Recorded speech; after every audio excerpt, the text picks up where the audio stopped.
जब जब कोई इंसान बराबरी की बात करता है, तब तब उसे सबसे ज्यादा दुश्मन मिलते हैं।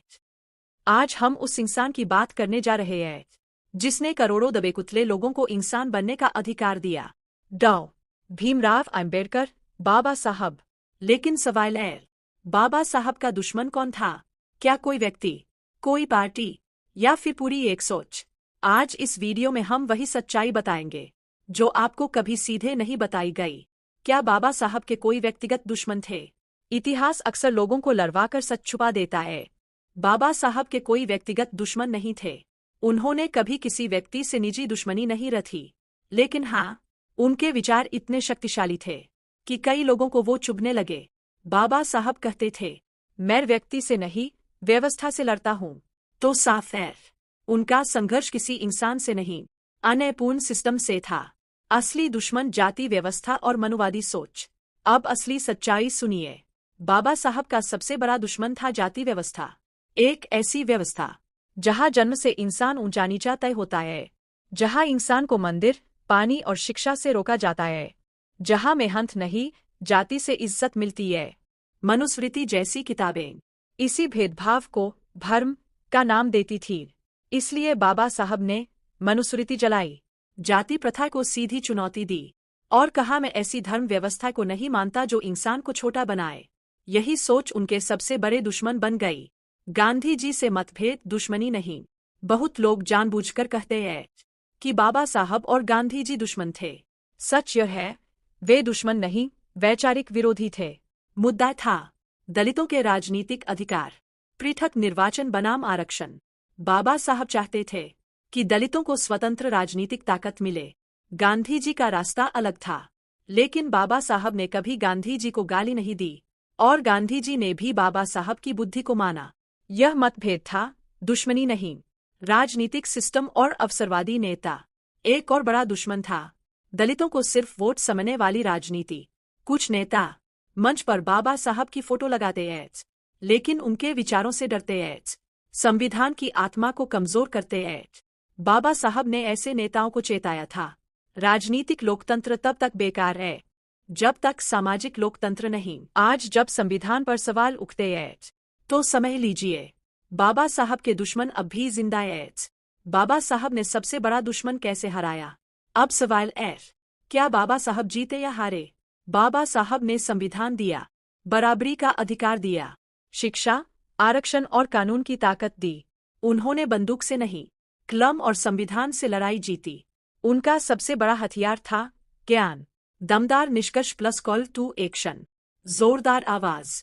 तो आज अगर कोई पूछे बाबा साहब का दुश्मन कौन था, तो जवाब साफ है, कोई व्यक्ति नहीं, कोई जाति नहीं, अन्यपूर्ण सोच, मनुवादी व्यवस्था, बराबरी से डरने वाले लोग। और याद रखिए, अगर आप संविधान बचाने की बात करते हैं, बराबरी की बात करते हैं, शिक्षा की बात करते हैं, तो आप बाबा साहब के रास्ते पर हैं। सच हमेशा शोर नहीं करता, सच अक्सर चुप रहता है, और जो चुप रहता है वही सबसे ज्यादा डराता है। आज मैं आपसे कोई जवाब देने नहीं आया हूँ, आज मैं आपसे एक सवाल पूछने आया हूँ। बाबा साहब आम्बेडकर का दुश्मन कौन था? सोचिए, क्या कोई इंसान, क्या कोई नेता, या फिर हमारी ही सोच? लंबा पॉज। व्यक्ति नहीं, सोच का सवाल। ओशो कहते थे, व्यक्ति दुश्मन नहीं होता, सोच दुश्मन होती है। बाबा साहब भी यही समझ चुके थे, इसलिए उन्होंने कभी उंगली नहीं उठाई किसी एक आदमी पर, उन्होंने उंगली उठाई पूरी व्यवस्था पर। एक ऐसी व्यवस्था दो जन्म से तय करती है कि तुम क्या हो। सोचिए, जब बच्चा पैदा होता है और उससे पहले ही फैसला हो जाता है कि वह छोटा है या बड़ा, तो दुश्मन कौन है? पॉज। जाति सबसे शांत लेकिन खतरनाक दुश्मन।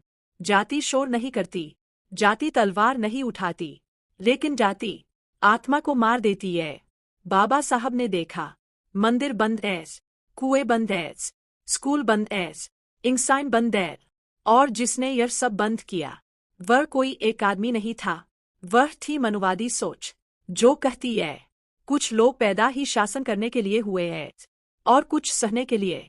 बाबा साहब ने कहा, मैं इस सोच को नहीं मानता, और उसी दिन वे लाखों लोगों के लिए उम्मीद बन गए और कुछ लोगों के लिए खतरा है। गांधी, टकराव और मौन सच। लोग कहते एच गांधी और आम्बेडकर दुश्मन थे। ओशो कहते जहां विचार होते एच वहां टकराव होता है, लेकिन टकराव दुश्मनी नहीं होती। बाबा साहब राजनीति नहीं देख रहे थे, वे भविष्य देख रहे थे। वे जानते थे अगर दलित को अपनी आवाज नहीं मिली तो आजादी अधूरी होगी। यह अहंकार नहीं था, यह करुणा थी। राजनीति, भीड़ और इस्तेमाल।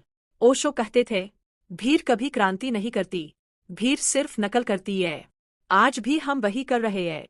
हम बाबा साहब की मूर्ति लगाते हैं, लेकिन उनके सवाल नहीं पूछते। हम संविधान की किताब रखते हैं, लेकिन उसकी आत्मा से डरते हैं। बाबा साहब का एक और दुश्मन था पाखंड। वो पाखंड जो मंच पर जय भीम कहता है और अंदर से बराबरी से डरता है। बाबा साहब की असली जीत ओशो डेप्थ। बाबा साहब ने किसी को हराया नहीं, उन्होंने जगाया। उन्होंने कहा शिक्षित बनो, संघर्ष करो, संगठित रहो। यह नारा नहीं था, यह ध्यान था, एक सामाजिक ध्यान। उन्होंने तलवार नहीं उठाई, उन्होंने संविधान उठाया। और संविधान सबसे अहिंसक लेकिन सबसे ताकतवर क्रांति है। मौन निष्कर्ष। अब मैं फिर वही सवाल पूछता हूं, बाबा साहब का दुश्मन कौन था? अगर आज भी इंसान इंसान से ऊंचा है, जाति जिंदा है, बराबरी अधूरी है, तो शायद बाबा साहब का दुश्मन अब भी जिंदा है। और अगर आप सवाल पूछ रहे हैं, सोच रहे हैं, जाग रहे हैं, तो याद रखिए, आप बाबा साहब के दुश्मन नहीं, उनके उत्तराधिकारी हैं। धीमी आवाज। जय भीम, जय संविधान।